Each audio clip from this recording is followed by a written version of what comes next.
You are invited to take this time to invest in your spiritual well-being.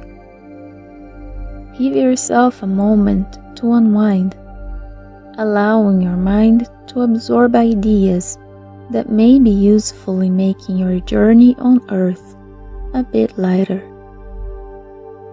Today's story, from the book Jesus in the Home, chapter 15, titled The Wise Minister, calls us to consider just how much of ourselves we waste on demands and complaints, making of our lives an infernal battlefield, when we should actively involve ourselves in the good works to cast away the shadows of bitterness from our hearts.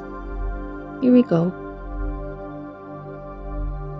Matthew was solemnly discoursing on the mission of those who lead the popular masses, giving specific details about the duties of administrators and the difficulties of servants. The conversation progressed throughout the course of the evening, when Jesus, seeing that the disciples were waiting for a kind word from him, smiled and said, "There once was a kingdom in whose inner circles there was a large party of adversaries of the governing king. Little by little, the spirit of rebellion grew in certain rebellious families. Within a few weeks, an entire province in despair rose up against the king, impeding his actions. Naturally concerned, the king called an accomplished judge to take over the position of prime minister of the country, in the hopes of stifling the discord. But the judge began writing a huge number of laws and written documents, which ultimately did not bring about the least bit of change. Disillusioned, the ruler replaced him with a famous teacher. But upon being entrusted with the prestigious position, this agent wasted time making vehement and impressive speeches that did nothing to change the reigning unrest.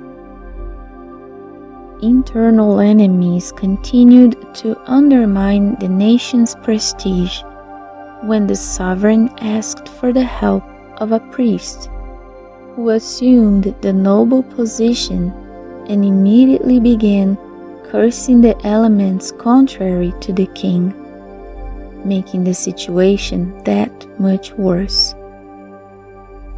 Disheartened, the king brought in a physician to handle over all matters.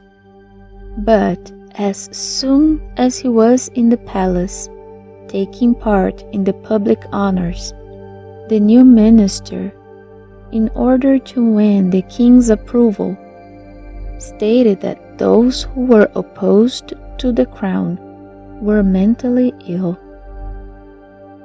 This propaganda was so damaging that disobedience became even more daring and the rebelliousness even more desperate. Sensing that the throne was in danger, the ruler replaced the physician with a famous general who took drastic measures by regimenting armed forces in the loyal regions and mobilizing them against their defiant countrymen. He orchestrated a civil war, and when death began to reap countless lives, including that of the feared general who had been made prime minister of the kingdom, it was with a heavy heart that the king called for a wise man to fill the empty position. He arrived at the palace, did some hard thinking for some time, and then began new activities. He wrote no new laws, nor did he give speeches or censure the insurgents. He wasted no time to scorn, nor did he incite any notions of revenge.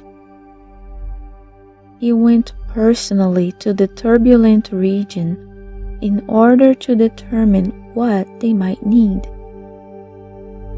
He saw that there were a lot of people without homes, jobs, or education, so he built houses, created workshops, opened roadways, and constructed schools, encouraging work and education, and fighting bravely with understanding and fraternity against idleness and ignorance.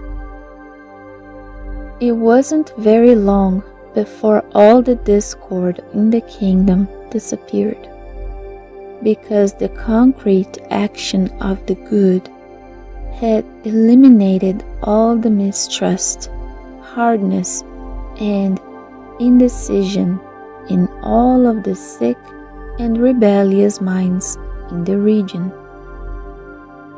Matthew gazed at the Lord in awe, delighted with his ideas of saving kindness. Answering his gaze with a beaming smile, Jesus added in conclusion, "Hatred can kindle many fires of discord in the world, but no system of salvation will really be worth anything unless it fairly benefits minds that evil or rebelliousness have thrown out of balance. In order for the good to reign, there must be a positive reality in the field of evil, so that pure light may arise to banish the darkness." Let us always remember that we are the sole rulers of our inner kingdom. It is our responsibility to keep the spirit of understanding and fraternity kindled against idleness and ignorance, so that hatred and discord do not rule over our sentiments and thoughts. May God help us create a positive reality in the fields of our hearts, so that the good can rule it completely. So be it.